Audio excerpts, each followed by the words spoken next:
তাহলে ফ্ৰেন্ড ইজ্জত 2 দিনেৰ হয়, কিন্তু পইচা 2 দিনৰ নহয়।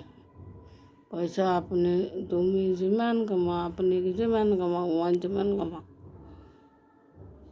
হাৰামি কৰিয়ে কমোৱা হওক বা ভালদৰে কমোৱা হওক বা যেনেকুৱাই কমোৱা হওক, হাই হাই হাই হাই মোক পইচা লাগে, মোক পইচা লাগে, এনেকুৱা কৰি ক'ত কমাই ল'ম, চব কৰি ল'ম।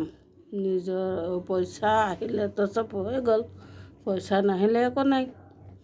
আৰু পইচা অহাৰ পিছত চব কৰিলোঁ, আৰু যেতিয়া মৰিব তেতিয়া কি নিব?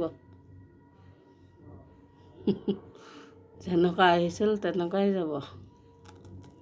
সেইটো কাৰণে পইচা ঘমণ্ড কেতিয়াও নকৰিব। আৰু এটা কথা সঁচা, পইচা যাৰ হাতত থাকে ন, সিয়ে ইজ্জত পায়। পইচা যাৰ হাতত নাথাকে সি ইজ্জত নাপায়। আৰু এইটো কোনে কোনে মানে মোক জনাব, কমেণ্ট কৰিব, লাইক কৰিব।